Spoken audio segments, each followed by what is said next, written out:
जीत के समीकरण का खेल नहीं जानता, चुनाव में जीतूंगा, बोले बीजेपी प्रत्याशी अरुण गोविल। मतदान के अगले दिन मेरठ जाने के सवाल पर उन्होंने कहा कि बहुत सारे काम होते हैं। मैं यहाँ आया था, अचानक टिकट दे दिया गया, बहुत सारे काम छूट जाते हैं। पार्टी का भी निर्देश आया था कि मुंबई में काम करना है, इसलिए वहां जाना पड़ा।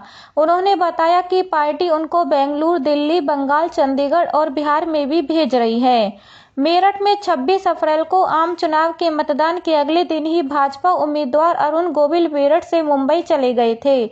इसके बाद आज पहली बार मेरठ पहुंचे अरुण गोविल ने पार्टी के क्षेत्रीय कार्यालय पर पार्टी के नेताओं और पदाधिकारियों के साथ बैठक की। इस दौरान जब उनसे जीत के समीकरण के बारे में पूछा गया तो उन्होंने कहा, मुझे समीकरण का खेल नहीं आता है, मैंने उसके बारे में सोचने की कोशिश भी नहीं की। समीकरण संगठन का काम होता है। हालांकि उन्होंने ये जरूर कहा कि वह अपनी जीत को लेकर आश्वस्त हैं। बेंगलुरु, दिल्ली, बंगाल, चंडीगढ़ और बिहार भेज रही पार्टी।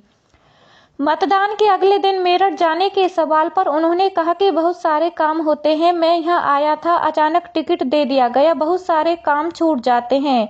पार्टी का भी निर्देश आया था कि मुंबई में काम करना है, इसलिए वहां जाना पड़ा। उन्होंने बताया कि पार्टी उनको बेंगलुरु, दिल्ली, बंगाल, चंडीगढ़ और बिहार में भी भेज रही है। मेरठ के कामों के बारे में जब उनसे सवाल किया गया तो उन्होंने कहा कि कोई लिस्ट नहीं बनाई है, पहले 4 जून आ जाने दो। अभी मैं सिर्फ लोगों से मिल रहा हूँ, उनसे जनसंपर्क कर रहा हूँ, मैं उन्हें जानने की कोशिश कर रहा हूँ, इसमें थोड़ा बहुत वक्त लग जाने दीजिए, कोई फर्क नहीं पड़ता। जब रिजल्ट आ जाएगा उसके बाद सब चीजें हमारे अधिकार क्षेत्र में आ जाती हैं, तब हमारा कार्य क्षेत्र पक्का हो जाता है। अब हमें ये काम करना है, हमें उसमें जुड़ेंगे। मेरठ की जनता ने अब तक हमसे कोई डिमांड नहीं की है। एक्स पर डाली गई पोस्ट के बारे में कही ये बातें।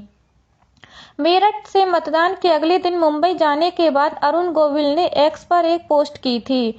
इसमें उन्होंने बिना किसी का नाम लिए उनके साथ हुए धोखे की बात कही और अपना दुख जाहिर किया। हालांकि जब ये पोस्ट वायरल हुई तो अरुण गोविल ने वो पोस्ट अपने अकाउंट से डिलीट कर दी।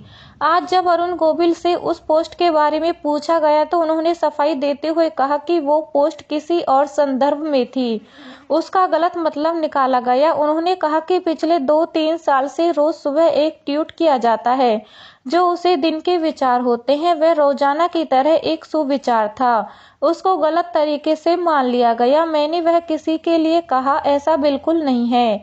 और अधिक जानकारी के लिए हमारे चैनल को लाइक, शेयर, सब्सक्राइब जरूर कीजिए।